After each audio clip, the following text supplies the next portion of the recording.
রাখাল রাহা ওরফে সাজ্জাদুর রহমান, যাকে এনসিটিভি পাঠ্য বই সংশোধন ও পরিমার্জন কমিটিতে সরকার নিয়োগ দিয়েছেন, সেখান থেকে আমরা তার বহিষ্কার দাবি করছি। যেহেতু তিনি একজন শাতেমে রসুল এবং প্রত্যেক মাযহাবের ইমামগণ এই বিষয়ে একমত যে শাতেমে রসুলের তওবা কবুল হলেও তার শাস্তি মৃত্যুদণ্ড। এই কারণে আমরা আমাদের মঞ্চ থেকে তাকে দ্রুত গ্রেফতারের দাবি জানাচ্ছি।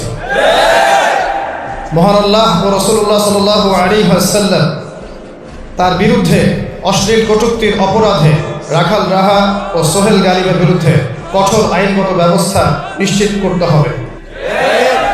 2.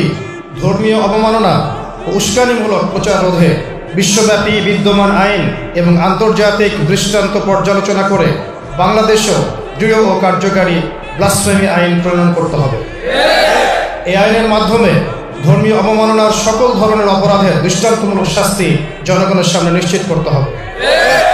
3. রাজনৈতিক অসৎ উদ্দেশ্যে করা মামলায় আটক সমস্ত মাজলুম আলেম এবং ইসলামপন্থীদের নিঃশর্ত মুক্তির ব্যবস্থা করতে হবে। বিশেষ করে গুম ও নির্যাতনের পরবর্তী যে জোরপূর্বক জবানবন্দি আদায় করা হয়েছে, সাজা দেওয়া হয়েছে, অবিলম্বে সেই বন্দীদের এই মামলাগুলোকে স্থগিত করতে হবে এবং তাদের বিরুদ্ধে দায়ের করা মামলাগুলো বাতিল করতে হবে এবং তাদের দ্রুত মুক্তি নিশ্চিত করতে হবে। 4. র্যাব, ডিজিএফআই, সিটিটিএস সহ বিভিন্ন রাষ্ট্রীয় বাহিনী কর্তৃক সংগঠিত গুম, বিচার বহির্ভূত হত্যা এবং নির্যাতনের দায় স্বীকার করে সরকারকে আনুষ্ঠানিক শ্বেতপত্র প্রকাশ করতে হবে। এ সংক্রান্ত সকল নথি জনসমক্ষে আনতে হবে এবং রাষ্ট্রের বাহিনীগুলোকে ভিকটিমদের পরিবার ও পুরো জাতির কাছে আনুষ্ঠানিকভাবে ক্ষমা চাইতে হবে। 5. আলেমউদ্দিন, মহিউদ্দিন, ফারুকী সহ গুম, বিচার বহির্ভূত হত্যা ও রাষ্ট্রীয় নির্যাতনের সাথে জড়িত সকল কর্মকর্তাকে আন্তর্জাতিক মানবতা বিরোধী আইনের আওতায় এনে সর্বোচ্চ শাস্তি নিশ্চিত করতে হবে। 6. রাষ্ট্রীয় বাহিনীর নির্মম নির্যাতনের শিকার সকল বন্দী ও তাদের পরিবারকে সরকারি তহবিল থেকে যথাযথ পুনর্বাসন এবং ক্ষতিপূরণের ব্যবস্থা করতে হবে এবং বন্দীদের স্বাভাবিক জীবনে ফিরে যাওয়ার নিশ্চয়তা সরকারকে প্রদান করতে হবে এবং ক্ষতিগ্রস্ত পরিবারগুলোকে দীর্ঘমেয়াদী সহায়তা প্রদানের বিষয়টি নিশ্চিত করতে হবে। এছাড়াও আমাদের অন্যতম দাবি হচ্ছে 2013 সালে নাস্তিক মোরতাদদের বিরুদ্ধে আমাদের ওলামায়ে কেরামদের যে আন্দোলন ছিল হেফাজতে ইসলামের ব্যানারে, তার 13 দফা বাস্তবায়ন করতে হবে। এই 13 দফাগুলো আমরা অনেকে ভুলে গেছি। আমি শুধু মনে করিয়ে দেওয়ার জন্যই পয়েন্টগুলো আপনাদের সামনে উত্থাপন করছি। 1. সংবিধানে আল্লাহর উপর পূর্ণ আস্থা ও বিশ্বাস পুনঃস্থাপন করতে হবে এবং কোরআন ও সুন্নাহ বিরোধী সমস্ত আইন বাতিল করতে হবে। কোরআন এবং সুন্নাহ বিরোধী সমস্ত আইন বাতিল করতে হবে। 2. আল্লাহর রাসূল সাল্লাল্লাহু আলাইহি ওয়াসাল্লাম এবং মহান আল্লাহ ও ইসলাম ধর্মের অবমাননা এবং মুসলমানদের বিরুদ্ধে কুৎসা রটনার সর্বোচ্চ শাস্তি মৃত্যুদণ্ড হিসেবে কার্যকর করতে হবে এবং এই আইনকে সংসদে বাস্তবায়ন করতে হবে।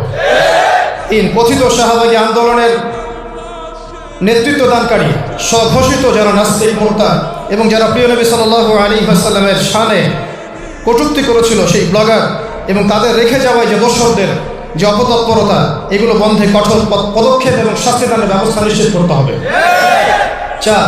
ব্যক্তি এবং বাক স্বাধীনতার নামে যত রকমের বেহায়াপনা, অনাচার, ব্যভিচার, প্রকাশ্যে নারী পুরুষের অবাধ বিচরণ, মোমবাতি প্রজ্বলন সহ যাবতীয় বিজাতীয় সংস্কৃতি, এগুলোকে বন্ধ করতে হবে এবং এই সমস্ত বিজাতীয় সংস্কৃতির অনুপ্রবেশ বন্ধ করতে হবে। 5. ইসলাম বিরোধী যাবতীয় নারী নীতি, ধর্মহীন শিক্ষানীতি বাতিল করতে হবে। প্রাথমিক স্তর থেকে মাধ্যমিক পর্যায় থেকে শুরু করে সর্বোচ্চ পর্যায় পর্যন্ত ধর্মীয় শিক্ষাকে বাধ্যতামূলক করতে হবে। 6. সরকারিভাবে এই স্পষ্ট কাফের মোরতাদ কাদিয়ানীদেরকে অমুসলিম ঘোষণা করতে হবে। 7. মসজিদের শহর ঢাকাকে কোনো অবস্থাতেই মূর্তির শহরে রূপান্তরিত করা যাবে না। দেশব্যাপী রাস্তার মোড়ে মোড়ে, ভার্সিটির মোড়ে মোড়ে ভাস্কর্যের নামে মূর্তি স্থাপন বন্ধ করতে হবে। 8. বাইতুল মুকাররম সহ অন্যান্য যাবতীয় মসজিদে মুসলিমদের এবং খতিবদের নির্বিঘ্নে নামাজ আদায় এবং খুতবা প্রদানের নিশ্চয়তা আমাদের সামনে প্রকাশ করতে হবে এবং যাবতীয় ওয়াজ, নসিহত, সেমিনার, সিম্পোজিয়াম, ইসলামপন্থীদের যাবতীয় কর্মকাণ্ডে যে কোনো প্রকার বিজাতীয় দোসরদের দালালি স্বরূপ কোনো রকম বাধা আমাদেরকে প্রদান করা যাবে না। 9.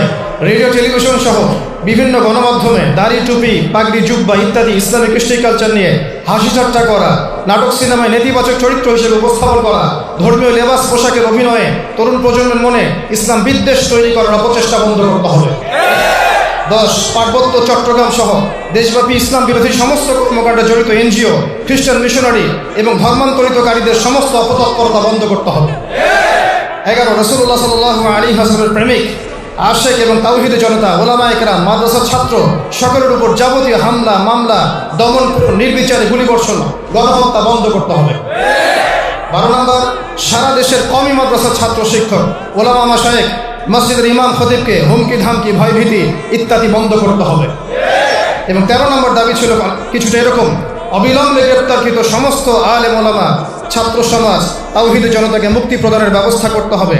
দায়ের করা সমস্ত মিথ্যা মামলা প্রত্যাহার করতে হবে। প্রত্যেক পরিবারকে ক্ষতিপূরণের ব্যবস্থা নিশ্চিত করতে হবে। আল্লাহ রাব্বুল আলামিন আমাদের সবাইকে এই দাবিগুলোর সাথে একাত্মতা পোষণ করার তৌফিক দান করেন। এই পরিবর্তিত বাংলাদেশে আপনারা এই দাবির সাথে একমত আছেন না নাই?